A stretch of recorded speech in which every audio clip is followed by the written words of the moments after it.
survival expert, Cody Lundin. We are absolutely thrilled to have him here. Hi, Cody. Welcome to the show. How are you doing? Hi, Kim. Thanks for having me. I'm doing great. Cool.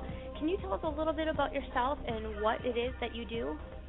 Yeah, what I do is I teach modern survival skills, primitive living skills, urban preparedness, and even get into some homesteading, which they're all very different formats of self-reliance. I started my company in 1991 in and around Prescott, Arizona. And so those are the four main genres of self-reliance that I cover. And most of this is in hands-on courses out in the field or at my homestead. Cool. And you know what? I was on your website. You have an incredible website, www.codylundin, so it's LUNDIN.com. And you can take classes. You've got books. You've got just a plethora of media events you've attended. How did this all get started for you? It got started by just having a personal passion in the late 1980s is when I first formally started teaching.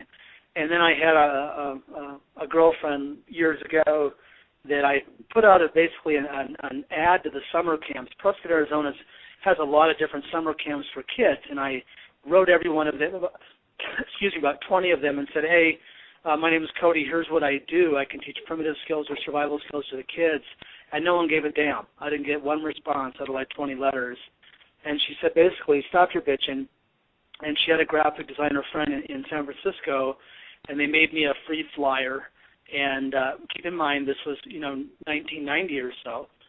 And I hung those around town on telephone poles and on store windows, which sometimes I still do. I don't do the telephone poles anymore. That's how it started. So basically, no one else would hire me, and so I went self-employed with my company. And that's literally how it started. It was very piecemeal. It's taken many, many, many years. But over the years, that's why you see all that media. It's been over 2 decades. Wow, that's amazing. Leave it to girlfriends to tell you what to do, right? Exactly. get you straight. So you're saying that you basically, when you started out in this business, like no one really wanted to have anything to do with you. You had to really, rough it out and tough it out. That's true. I mean, now the self-reliance thing is hot. I mean, if you really think about the context of what was going on here, there were no cell phones for civilians. Email was just starting to maybe happen, and pretty much everything was written brochure, or flyer or whatever. There was no Facebook. There was no YouTube, and that's what a lot of people exploit now, and it's unfortunate in a way, because you can look like a badass with this social media and really not have the background experience at all, but you can appear like you do. So this was a piecemeal. I love what I do, so it's not like it was really a chore to do this. I mean, both of you, if you're following your passion, it's never work to follow your passion, but it does take time to get established, because what I do for a living involves whether you live or die in the wilderness. So it's a profession I take very, very seriously. But for me, that's how it happened. It was a long road. It wasn't hip. There weren't any television shows really on survival, and no one really gave a damn except a few people that took courses. There were schools before me, by no means the first, but it's nowhere near the craze, that happened in Y2K and with 9/11, etc. Yeah, well, I can tell you that you're definitely someone I would want to be stuck out in the wilderness with. There's no doubt about that. Are you asking me out?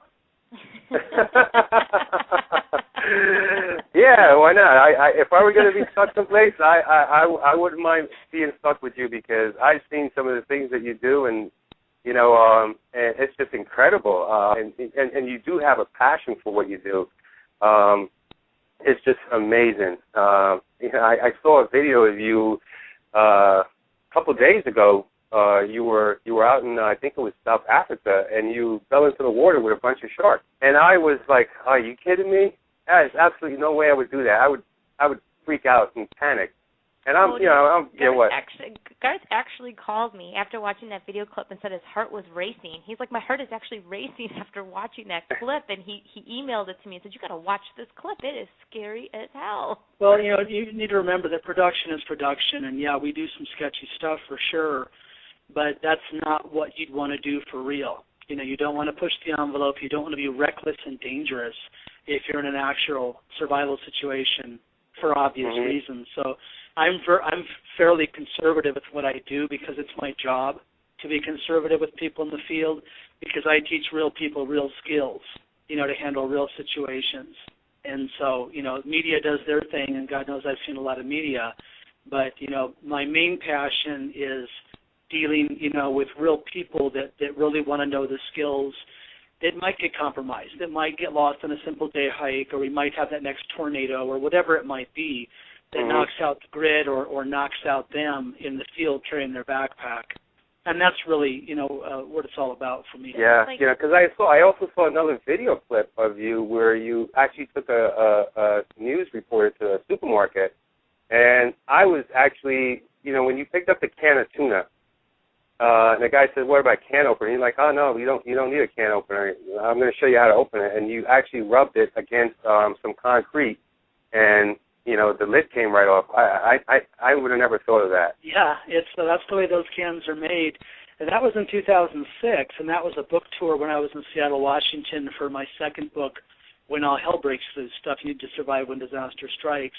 And this is what I'm talking about, is Seattle, because they're in such frankly, a dangerous geographic location, with the Ring of Fire, et cetera. They have a lot of factors that they need to contend with up there. They're very hip on disaster preparedness. Seattle and Portland, that whole northwest coast area is light years ahead of the rest of America as far as common sense preparation skills, to deal with the calamities that might befall where they're living. So it was a lot of fun, of course, to be around people that don't just look at you as some freak, but they actually care about what you're talking about. And I pitched to that guy, look, man, let's do this campy. Let's make it a lot of fun. Let's make it funny, because that is what engages people's attention. When you talk about scary subjects, if you're doom and gloom and too matter of fact, it turns people off, because a lot of people don't want to think about any sort of disaster. So they went with that, and the editors were cool with that, and so it turns out campy, which I love. Yeah. Well, we learned that the hard way too. We've done some other events, and we realized that people just don't want to sit and listen to a boring lecture.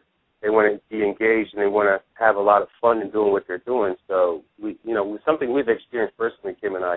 Yeah, and we've reinvented ourselves at least 5 times over the last 6 months, and I think we finally got the right combination, because things are just exploding for us. But it took perseverance, and that's one of the reasons we really wanted to interview you, is because after reading your bio, we felt you were a lot like we're on the trail that you were on. I mean, we started with nothing, and we've just been building, and where there's a roadblock, we tear it down, and we just keep going. Yeah, and that's what needs to be done nowadays.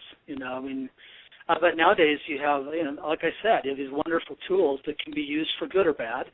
Like we've talked about, the internet for one, and it sounds cryptic, and but your younger listeners might be going, what the hell is this guy talking about, the internet? And hasn't YouTube always been around? And the answer is hell no. So there is a bunch of different tools that can be used now. I don't exploit them very well. Frankly, I'm too damn outside, but there's a lot of tools for people to use nowadays. Yeah, so you probably don't suffer from that what's that withdrawal syndrome that people have when they're not able to send an email or check their Facebook or just surf the web. That doesn't even bother you or faze you at all. No, I'm on the computer a lot when I write a book, of course, and I have to engage with my clients. But no, it's not. We're in for a world of hurt. If the power grid ever goes down, because you'll have basically a bunch of people that are used to having that pacifier, stuck right up where. And frankly, seeing as how survival situations are 90% psychology, it is a drug. There's no question that social media is a drug. It can be used for good and it can be used for bad. And are there a lot of addicts out there? Hell yes, there are a lot of addicts. So I recommend that we all need to wean ourselves from this and frankly get some reality. Maybe go outside every once in a while. Maybe spend time with your kids or your pets, or do something other than be on the computer. As wonderful as it is, it's just they've done documentaries on this. They've done books on this.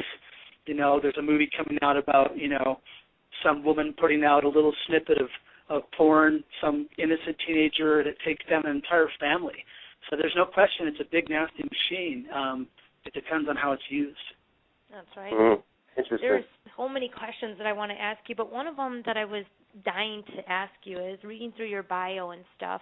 You talk about when you were in the desert for 2 years, and I'm sort of interested in like how that took place, like how you just ended in the desert for 2 years, and then you talk about a significant happening that happened to you while you were in the desert, but you didn't really elaborate on it on your website. So I'm wondering if you can talk about that, or if that's in the book, or if that's something you can share with us. Yeah, it was in the pine forest, and I lived in the woods for 2 years in a brush shelter. It's called a wiki up, but I was engaging with people. So I would live in my brush shelter, and then I would go into town, and I would work stained glass, and I was actually going to a 4-year college at the time. So I'd ride my mountain bike in town, do all my classes and coursework, work a part day at stained glass to get money, and then ride my mountain bike back out to the woods, crawl back in my brush shelter, and eat my top ramen on my pine needle bed over an open fire.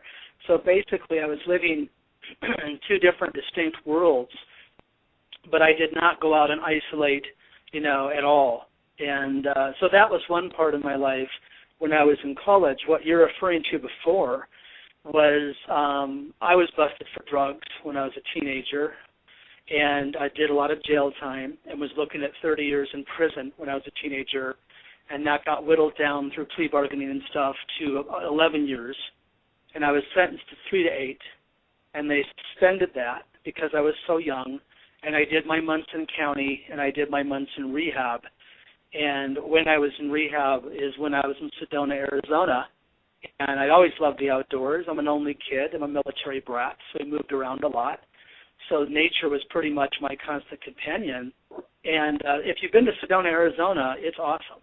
It is some of the most beautiful red rock formations in North America. And we had this guy that used to take us on day hikes as part of our little therapy package. And I just had this experience. It's hard to put into words, so I won't. But I never went back after that. It was like I was blown open by whatever situation was happening to me. And that's when I made the call that I'm not leaving this again. I will be in nature. I will share nature with other people.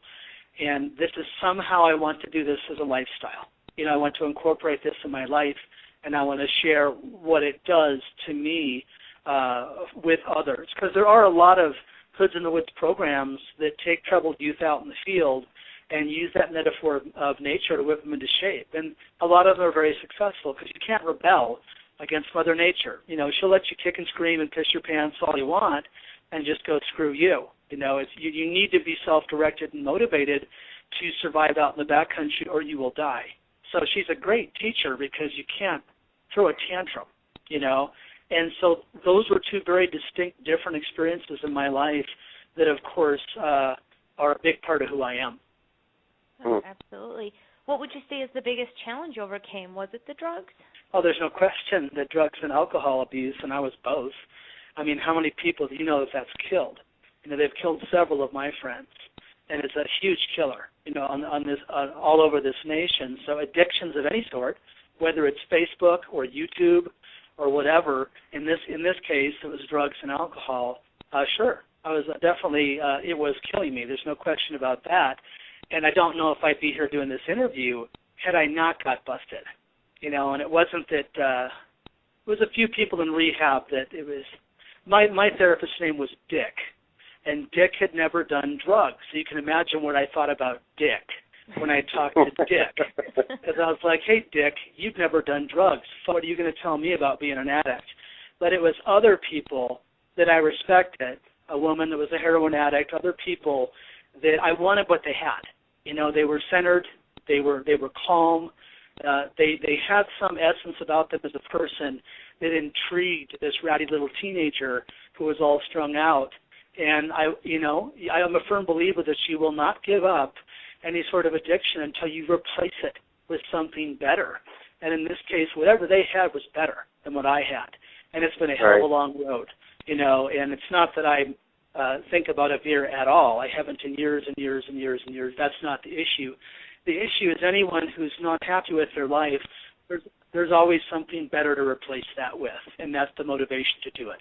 Yeah, I totally relate to everything you just said, because I had similar experience when I was a young man in my life, and you hit a bottom, and those circumstances cause you to take a look at your life, and you see people who have that serenity, and you want what they have, and when you go out and you get it, you realize that there's more to life than just living, for the drugs or for the bottle or whatever it is that you're living for.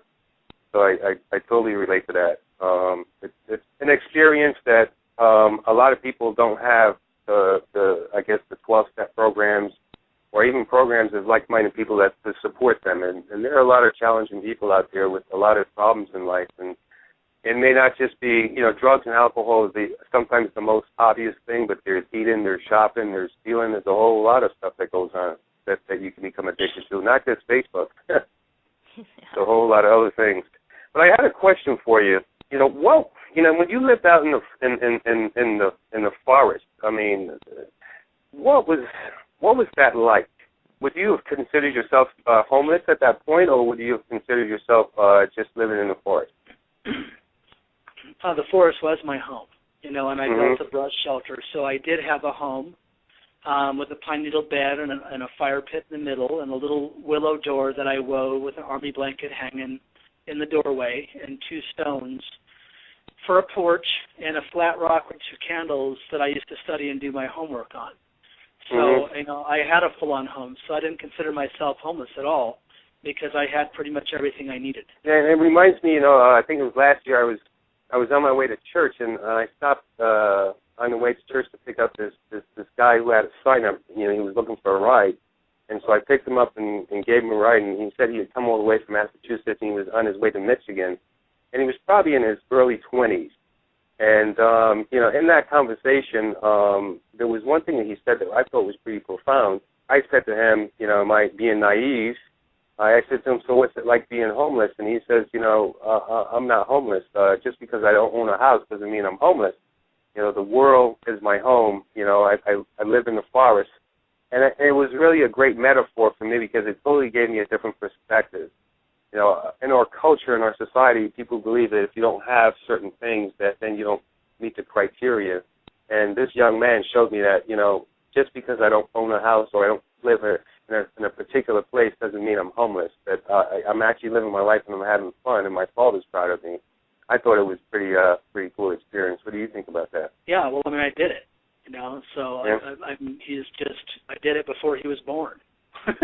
So a lot of people before me have done it, and we all grew up doing it. Our ancestors all had homes. They just didn't look like conventional stick homes that were illegally financed by a subprime mortgage scam that now we're all really homeless, So it would all be better if we all lived in a brush shelter, because then we could stick the 30-year mortgage right up someone's ass.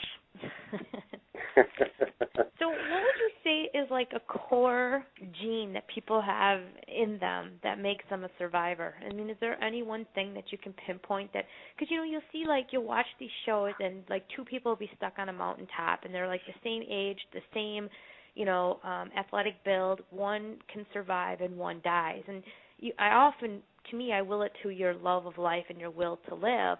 But do you think there's something more? Do you think there's some gene inside somebody that makes them an ultra survivor?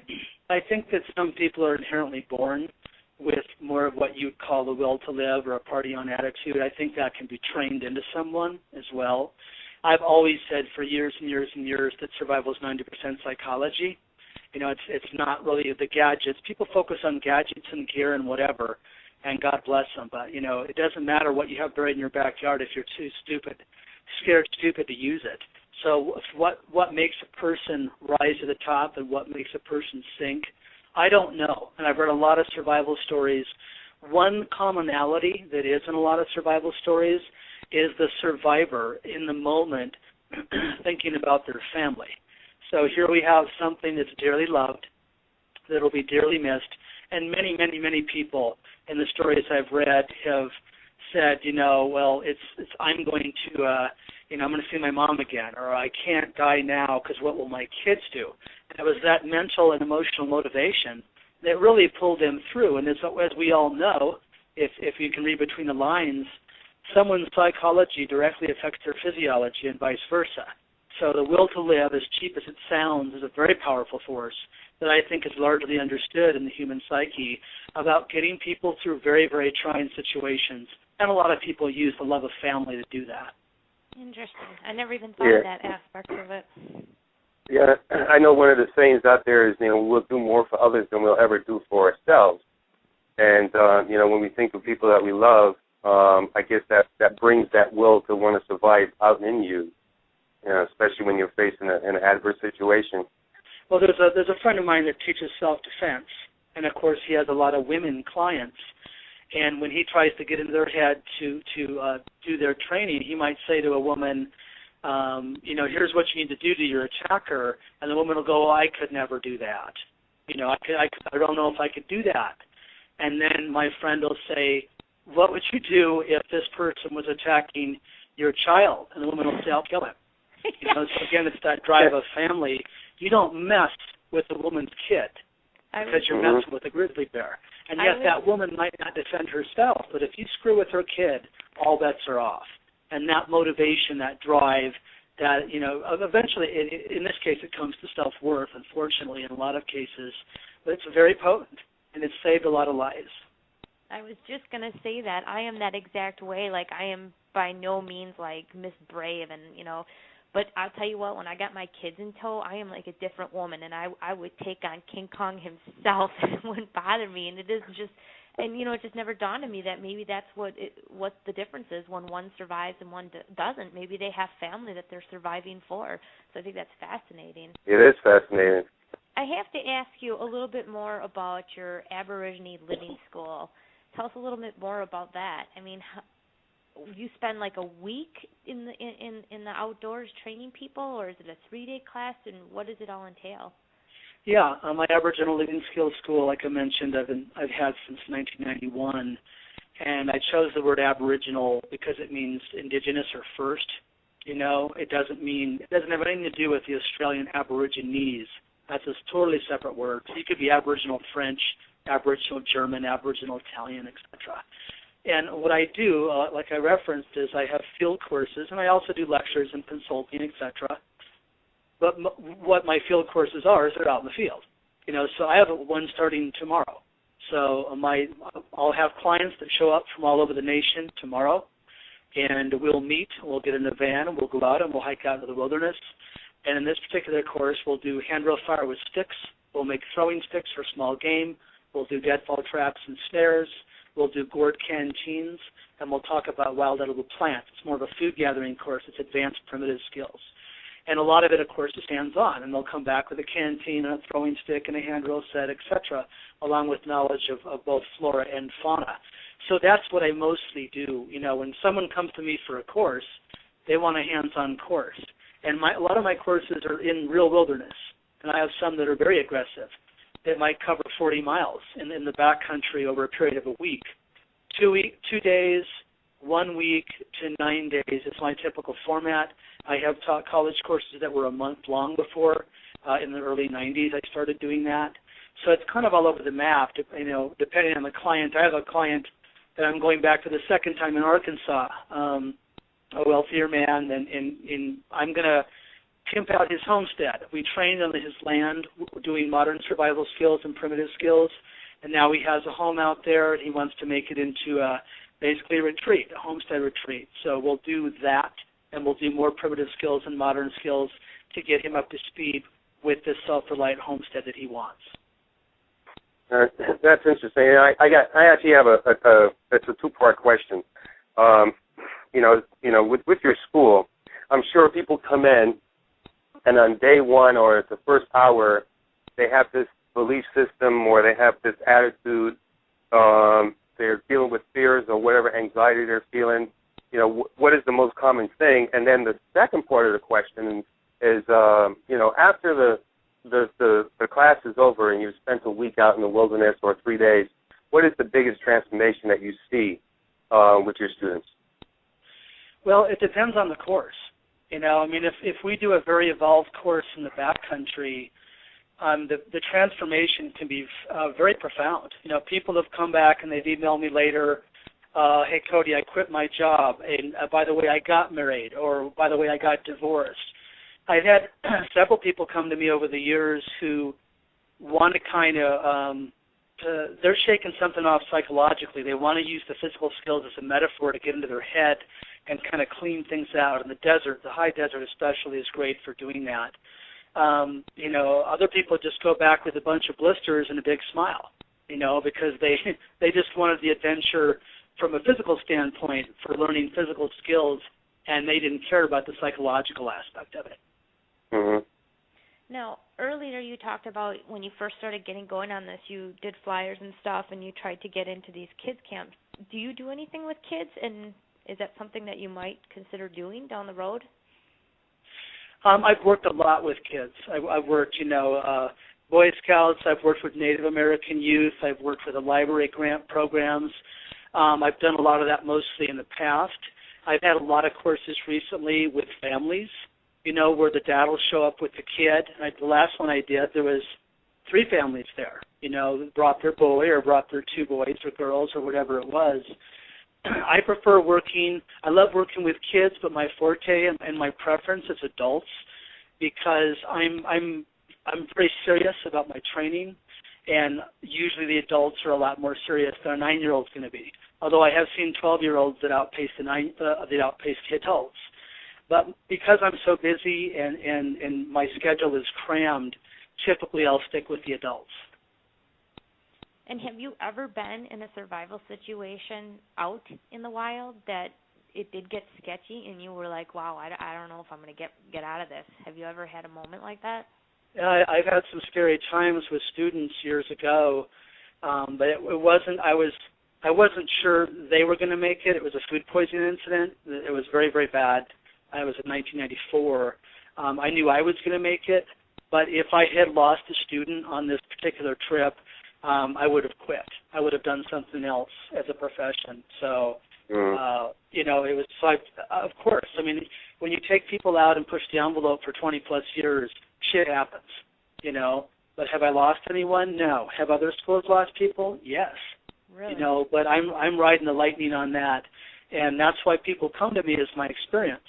And that's why it's so important that you get beyond the Facebook and the YouTube and all the BS that's out there and really look into someone's credibility and see how long have they been doing this. Because I know several people that claim they have this many years of experience, and they're lies. It's not true. If a physician did that, if you have a 3-year physician that claimed they had 20 years, they'd be in jail. But, of course, there's no oversight in my profession, even though it still deals with human life. It's very strange. Yeah, it doesn't make any sense. No, so I do have to ask you, how did you know Dave Canterbury before you started doing the show with him on Discovery, or did you just meet him through the show? No, I'd never heard of Dave before, and I met him for the first time at the chemistry tests that Discovery did, and I went through 11 soldiers, 11 military personnel, and he was one of those 11. Really? And so on the show, you guys look like you guys are really good friends. Are you guys really good friends off the show and in real life? We don't hang out. I mean, Dave's in Ohio doing his thing, and I'm here. I've been booked. This is my season. Like I said, I have a course starting tomorrow, so it's not like I have a lot of time for any farting around at all, because I'm just busy doing skills. I have a agent in New York City, literary agent. He's been waiting on me for 2 years for my next book, which I haven't had time to even submit to him a proposal. So I don't have a lot of time to do visiting. So I pretty much stick to doing what I've been doing for a long time. Yeah, and you've been doing it for over 20 years. Yeah, I formally started in 91, but you don't just start a business in outdoor survival skills and not have any experience before you start. So I started in late 1980s, and I've always had an interest. I was the kid in high school that would pick up roadkill and make cool stuff and do book reports on Native American stuff in high school, and I've always loved nature. Right. Do you have any Native American heritage in your family? Not that I know of. I mean, both my families are from South Dakota. I just recently found out, I need to call them today actually, there's a Homestead National Monument, and I do come from real, honest-to-God homesteaders, and they checked it out with the Freedom of Information Act and government documents, and they want to do a flag of me along with Whoopi Goldberg and Jewel and a couple other so-called famous people that really did come from homesteaders through the Homestead Act of the 1860s, and that'll be happening soon. And that was big-time Native American country, and my grandparents actually did hide Native American people that were wanted for this or that or whatnot because they felt bad for them. Do I think I have any Native American blood in me? I don't think so, but I have a lot of Viking blood and Czechoslovakian blood, and so we wore our hair this way too. Wow. Yeah, that's well. I have another question for you, and I think congratulations, and that's awesome that you have that opportunity. How do you want to be remembered? When time is done and the clock stops, how do you want to be remembered by the world and your friends? Someone who had integrity and someone who had the passion to follow their heart and didn't buy anyone's BS and serve the light as much as possible. Oh, I think you definitely will nail all of those. What's next for you, Cody? I mean, I know you're going to keep going and doing what you're doing. Is there anything exciting on the horizon that's different than what we all know about you already? Oh, yeah. I mean, there'll be eventually I'll get time to do another book, and I'm always, building on my homestead, and to me it's just nonstop excitement because I am my lifestyle. My profession is my lifestyle. Books, who knows about television, lots more courses, and who knows what's coming down the pike. That's a good question. Is there a Mrs. Cody survival partner? Yeah, I do have a sweetie, and she's way into the outdoors, and I don't require that, so I've gone out with women with high heels and heavy makeup before. If they dig the outdoor caveman type, so be it. It doesn't take a hippie girl to dig that. So, but yeah, I'm with an outdoor woman for sure. Yeah, excellent. Cool. Well, I had to ask that question. I couldn't help it. Yeah, well, I understand. Does she do the outdoor survival with you then? What's that? Does she do the survival with you? I mean, does she go out into the outback for a week at a time? And yeah, when she can. I mean, she works at a gallery in town, and we do whatever trips we can. But basically, she's we go out when we can. I don't take her out with my clients because that's not appropriate. So, and her sister's actually getting married this weekend, so obviously she's not coming out on this course.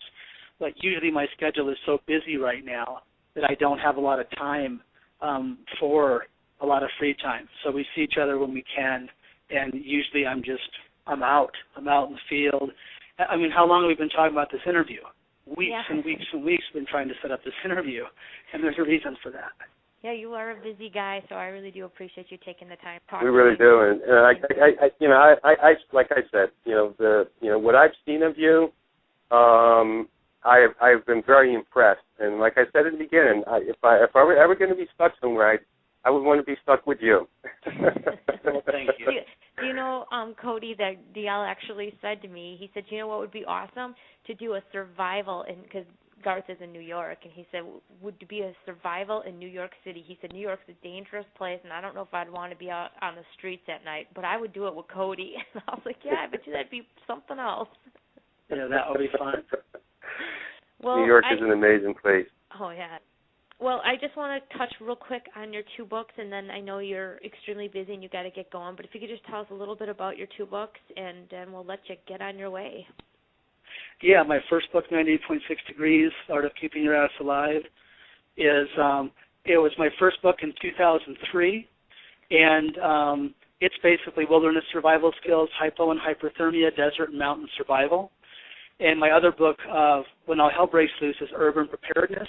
That came out in 2006, and that's urban preparedness. And so they're very, very separate formats, separate intentions, but the overlap is pretty obvious as far as self-reliance. And they've been out, again, for many, many years. They're still selling very, very well. But I do like writing books, so I'm looking forward to putting out another book as soon as I can. Yeah, they sound pretty awesome. So tell our listeners, if they want to find out more about your survival school and what you got going on, is there a website that they can go to? Yeah, the website is www.codylundin.com. That's spelled CODYLUNDIN.com. All right. Okay. Excellent. Very cool. And I guess we'll end it with, this is one passionate guy, one motivated guy, and if you had to say a couple things to our listeners to keep them going in life, what would those words of inspiration be? Follow your heart, because if you don't, no one's going to do it for you. Right on. Right on, brother. Amen to that. Well, Yeah. Cody, well, thank you for your time, and I really enjoyed this interview with you, and I wish you the best of luck. And I'm even thinking that I would want to try one of your training courses. Well, there's sooner or later. I mean, there's courses that are aggressive, and there's courses that are more mellow. So, maybe we'll see you. Yeah, I would start with the softer ones first to get my get my courage up. But definitely, it is something I think that when you can face your fears and you can push through and realize that you can take care of yourself without all of these amenities that we have, there is something to be said about that. It changes you inside. Yeah. Well, Cody, thank you so much for taking the time. I know you're such a busy guy, and I can't thank you enough. We really wanted to tap into your head, and now we think we got our answers. And, I can see us talking to you in the future. I really hope your next book comes out, and it's great, and I'm going to pick up your other two books and read them right away, because I'm an author myself, and actually starts as an author, too, so we really get into the literary mind as well. Cool. Okay, well, you two take care. All right, Okay, thanks so much, take care. Cody. Thank you. Okay, bye-bye. Bye-bye. Bye.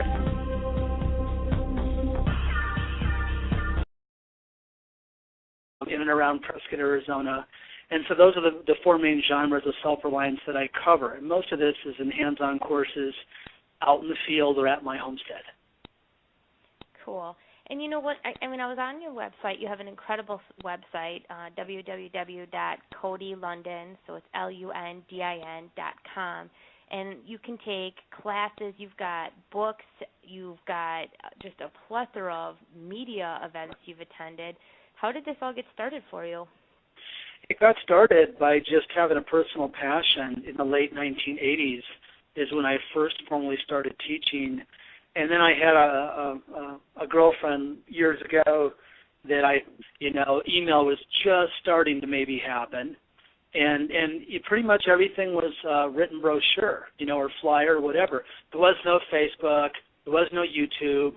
And that's what a lot of people exploit now, and it's unfortunate in a way because you can look like a badass with this social media and really not have the background experience at all, but you can appear like you do.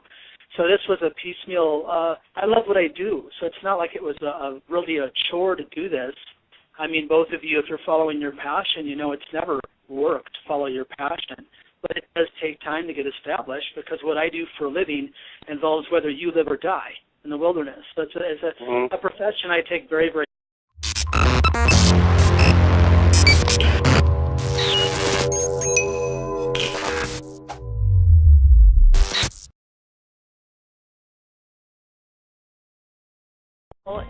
survival expert, Cody Lundin. We are absolutely thrilled to have him here.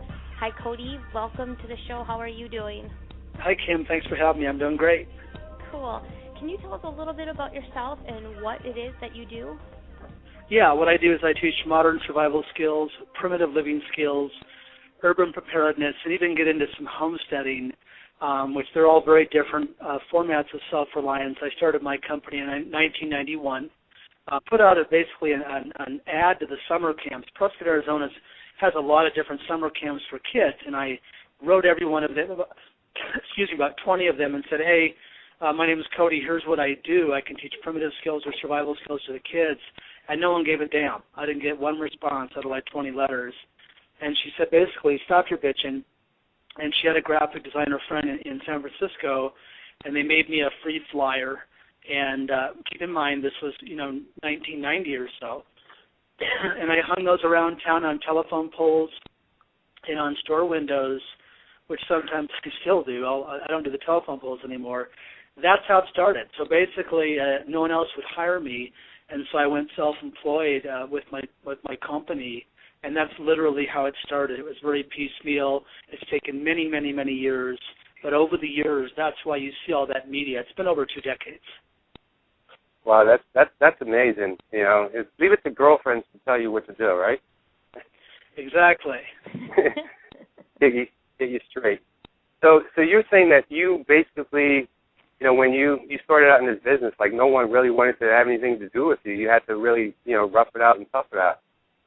That's true. I mean, now the self-reliance thing is hot. I mean, if you really think about the context of what was going on here, there were no cell phones for civilians.